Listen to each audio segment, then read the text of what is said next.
ஹாய்ங்க, எல்லோரும் எப்படி இருக்கீங்க?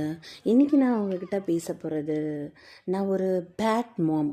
ஆமாங்க, நான் ஒரு கெட்ட அம்மா. அப்படி தாங்க என்னை எல்லாரும் பார்க்குறாங்க. என்னடா என்ன நானே பேட் மாம் அப்படின்னு சொல்லிக்கிறேனேன்னு பார்க்குறீங்களாங்க?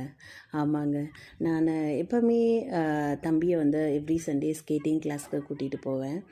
அப்போ அங்கே நிறைய பேரண்ட்ஸ் வருவாங்க, குட்டி குட்டி குழந்தைங்கள் வருவாங்க. நான் போய் தம்பியை விட்டுட்டு அவ்வளோதாங்க, அதோட நான் கொஞ்சம் தள்ளி வந்து நின்றுப்பேன். அவனுக்கு ஸ்கேட்டிங்கு மாட்டி விடுறது, சாக்ஸ் போடுறது, கேப் போடுறது எதுவுமே நான் பண்ண மாட்டேன். பட்டு அங்கே இருக்கிறவங்கெல்லாம் நான் பார்ப்பேங்க. அவங்க குழந்தைங்களுக்கு தண்ணி கொடுக்கறதுலேருந்து, சாக்ஸ் போடுறதுலேருந்து ஒவ்வொன்றத்தையும் பார்த்து பார்த்து செய்வாங்க. நான் அதை பார்ப்பேன். பட்டு தம்பி என்ன அந்த மாதிரி ஏங்குவானோ அப்படின்னு நான் பல தடவை யோசிச்சிருக்கேன். ஏன் நம்ம அம்மா நம்மளுக்கு இதெல்லாம் செய்யவே மாட்டுறாங்க அப்படின்னு மேபி அவன் ஃபீல் பண்ணுவானா, பண்ணியிருக்கானான்னு கூட எனக்கு தெரியாதுங்க. நான் போய் லிட்ரலாக அவனை விட்டுட்டு அந்த பேக்கை கூட நான் இது வரைக்கும் தூக்குனது கிடையாதுங்க. அது நிஜமாலுமே வெயிட்டாக தான் இருக்கும், அது எனக்கு தெரியும்.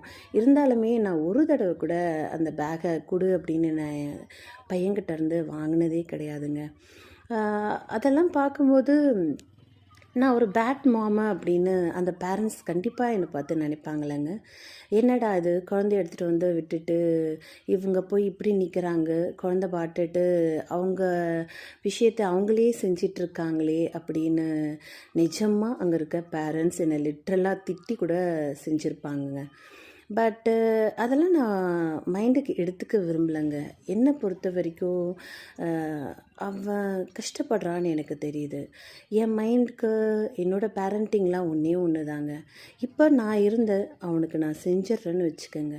மேபி நாளைக்கு நான் இல்லாத உலகத்தில் அவன் வாழணும் அப்படின்னா அவன் எப்படி சர்வை பண்ணணும்?